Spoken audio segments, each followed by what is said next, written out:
Hi, this is Aaron and Linda with Traveling Flamingo, and today we have a bunch of cruise news for you. From some ships that may actually sail in July and August, finally to the mess that is Florida's cruise industry right now. And a new ship that looks suspiciously like another ship. We got all that coming for you, coming right up.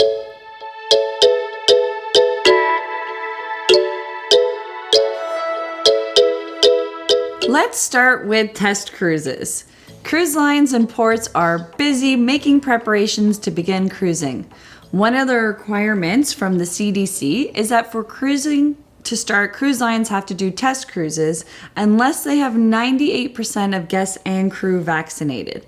There are now 8 cruise ships who have or are conducting simulating cruises, and those are Royal Caribbean's Independence of the Sea out of Port Everglades, the Freedom of the Sea, the Symphony of the Seas out of Miami, Carnival Vista out of Port Galveston, Disney's Dream, Royal's Allure of the Seas, and Mariner of the Seas out of Port Canaveral. There are 2 other ships which are mandating vaccines. These do not require doing the test sailings. They're the Celebrity Edge and the Celebrity Equinox. There are additional ships on the West Coast which are all mandating vaccines. They're the Carnival Miracle, the Majestic Princess, the New Amsterdam from Holland America, the Royal Caribbean Serenade of the Seas and the Ovation of the Seas, the Celebrity Summit, and the Norwegian Cruise Line's Bliss. And all of those are based out of Seattle. The CDC has also approved 5 port agreements as well. These port agreements include test cruises, COVID safety procedures, outbreak, emergency response plan, plan for medical evacuations, and cleaning requirements.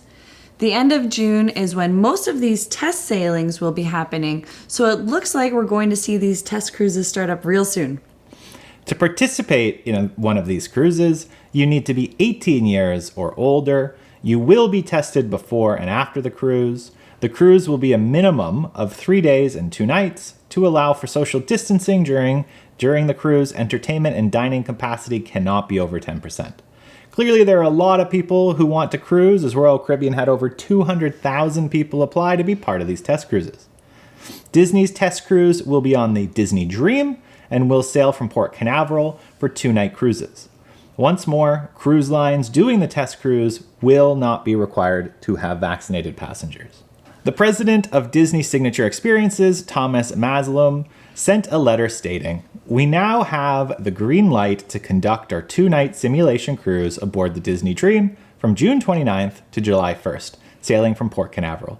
The ship will sail with volunteer passengers and test our newly developed health and safety protocols, which have been meticulously tailored to the current public health environment.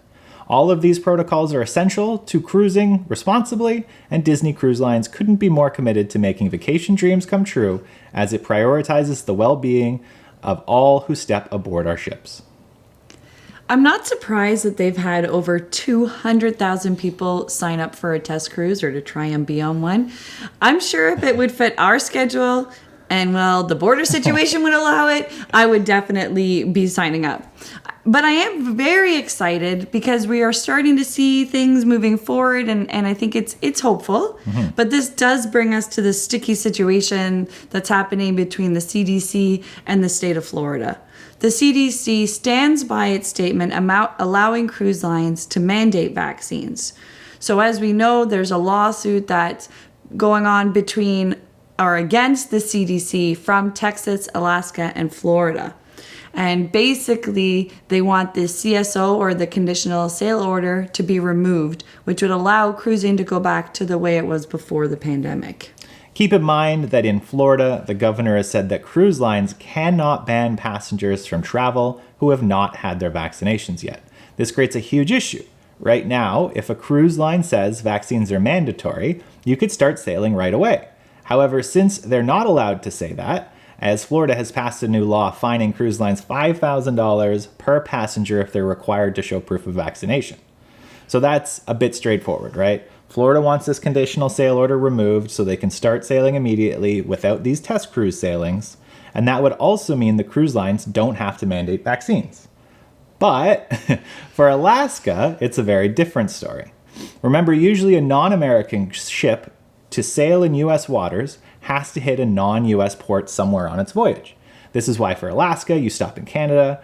For California cruises, you usually stop in Mexico, etc. And remember that most of these cruise ships are actually registered outside of the United States. However, Canada has banned cruise lines from our waters and our ports, so Alaska cruising cannot happen.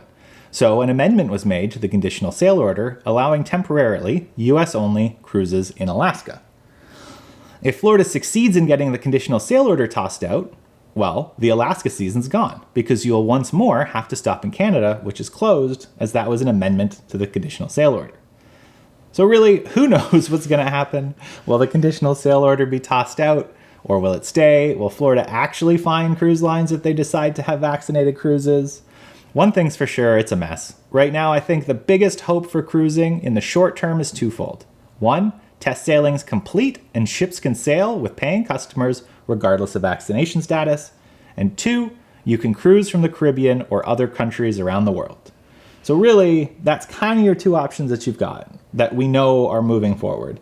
And from what we've read recently, the unvaccinated cruise lines will sort of have two different groups. They'll have vaccinated cruisers, which will have a whole different set of rules. You know, you don't have to get tested, yada, yada, yada. And then unvaccinated passengers, where you will have to be tested. And they may have other rules like masking and so forth for people who have not had the vaccine. So it's going to be interesting to see what happens next. And as they're having these unvaccinated cruise lines, what each cruise company is going to do for people who are vaccinated and those who aren't. Yeah, there's definitely still a lot to be determined and figured out.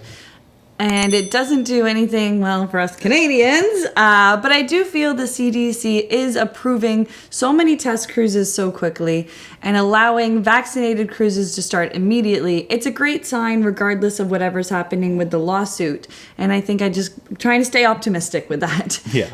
But to end on a funnier note, there was another new cruise ship announcement this week, and we've been all about these new cruise ship announcements. This one is from MSC, but if you're interested in knowing more about new ships that are coming out, check out our video. We've also done a review of the new Carnival Mardi Gras, the top 10 features of Royal Caribbean's Odyssey of the Sea, as well as the all-new Disney Wish.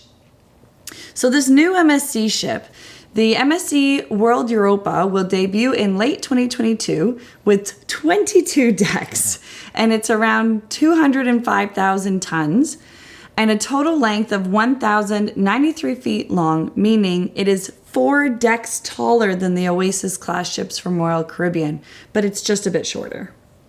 Speaking of Royal Caribbean, it's said that it is a little bit similar to the Oasis class ships. So what do you think? Do you agree? The new MSC ship will be divided up into different quote-unquote districts, which sounds a lot like Royal Caribbean's neighborhoods.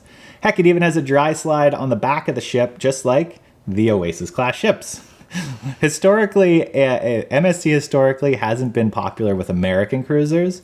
I wonder if this is an attempt to try to compete with Royal and, you know, some of the other cruise lines that cater more towards Americans, hoping for a familiar design that will make it a bit more comfortable. I cannot believe how similar they look. There's definitely a lot to keep up on with all this cruise news and everything that's happening. So let us know, what did you think? What do you think? Did you sign up for a test cruise? Do you think the conditional sail order should be tossed out? Or are you hoping that Florida maybe backs down and allows the vaccinated cruises to start immediately? Are there any of these new cruise ships that you'd like us to review?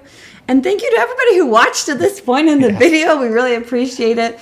You know, please hit that like and subscribe button. It means a lot to us. Thanks again for watching, and happy travels.